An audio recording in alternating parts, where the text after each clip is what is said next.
black mass, man, it's time to rock. I had to find a way, I couldn't find a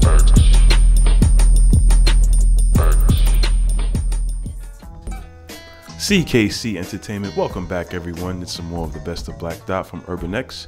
He tells a ghetto Cosby story among other things, and I'll be back later on to tell you how I feel. I hope you enjoy. Thank you so much for watching. Now let me tell you a story. It's not related to that, but you know, I always got to give you a ghetto story as we exit here. My Bill Cosby ghetto story. I was on a train. This had to be in the 80s. Me, Uncle Chill, my man Steve, my man Gary. We on the train, right? And we in the back cars, because you know that's where you smoke your cigarettes and you do all your cool stuff in the back. All of a sudden, the train door flies open, and this guy threw a bottle at us. No big deal. Okay, we just ducked the bottle. Like, hey! He threw 75 bottles at us before he stopped. 75. I know that sounds crazy. So, what had happened? How long was the train door open? The train is moving. Oh, you took the middle door. The middle door. The train stopped. I mean, he opened that door and he threw a bottle.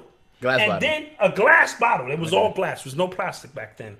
And then he kept reaching in his sleeves and he kept throwing bottles for 10 minutes. This is no exaggeration. I think somebody had beat him up on the train before. He went through the station and gathered every bottle he could possibly find and stored them shits all in. He showed up with a Parker jacket filled with bottles and he kept throwing these goddamn bottles on us. And this was a long train stop. And every time we went to go rush him, he threw more bottles. I think Steve and one other dudes went up because you can go up under the seat back in the day and hide. And then when the doors opened, we got off. He jumped off the train, jumped the tracks, and ran off. And we never saw him again. What train was this? This had to be the 1 train or the 2 train. And A$AP Rocky said it. Anything is better than that 1 train. I kid you not. You can ask Uncle Chill. He had to throw between 50 and 75 bottles at us. So how did he assume that it was you guys? He didn't. He just was delusional.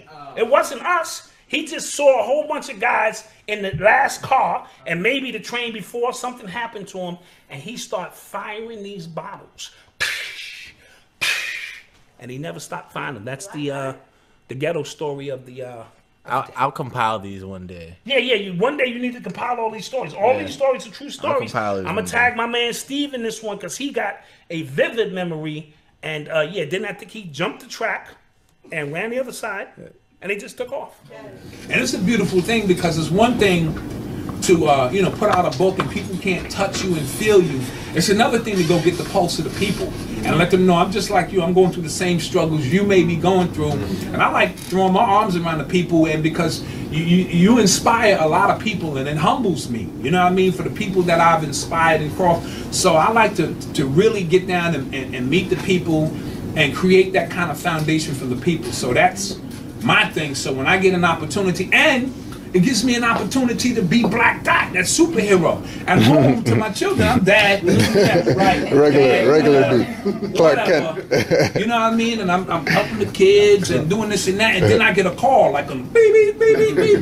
The Black Dot, you needed in Toronto. Then I get to, you know what I'm saying, throw on my cape and become Black Dot. Then I go back home and on my Clark Kent tip, and I'm just, oh, Dad, where you been? Oh, okay, good, because I need help with this algebra problem. I turn back into Dad, or my hubby, or the fellas around the way. I think it's crazy. I feel like I have something to do with that. Me and Marcus taking her to Albany, showing her campus life. Oh, so you want the credit for that? I take a little bit of credit. Not her parents, not her mother who pushed her out and been guiding her for 16 years. Not her father who's been in her life being strong, but you, because you and your brother put together a gay movement and took her out to college. Okay, whatever. Have you noticed a change in her behavior since then?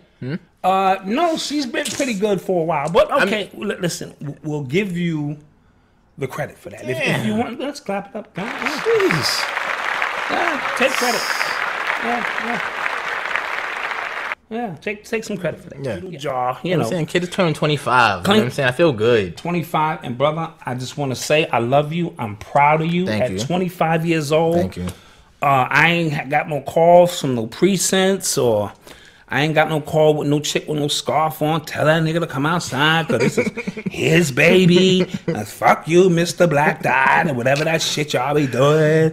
This is his baby. I ain't getting none of them calls. They waited, you know what I mean? She died a week early, and they kind of waited to make sure. And then you kind of had to choose, like, damn, am I going to sit with Aretha?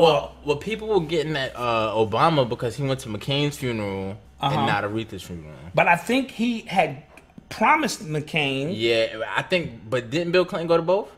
I don't know, because her funeral was 7 hours. Yeah.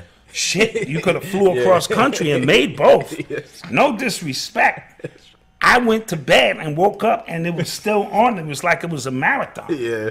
You know what I mean? So I understand. It was like a music concert. It was like a concert, and then a lot of weird shit started happening there. You know what I'm saying? So can we get into some of the weird shit? Let's talk about it. Okay, so So first of all, the people that were giving the eulogy. Yeah.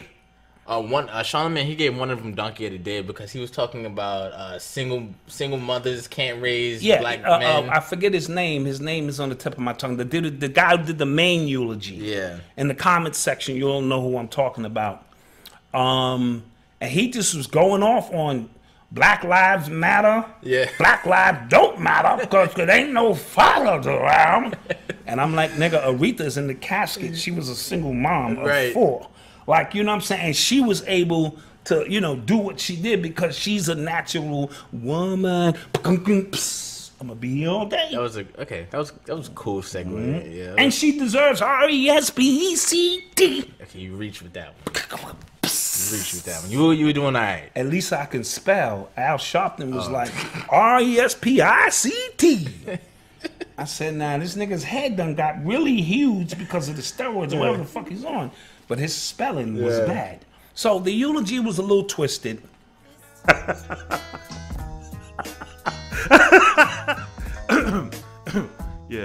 that was good. Thank you so much for watching. I'll talk to you again.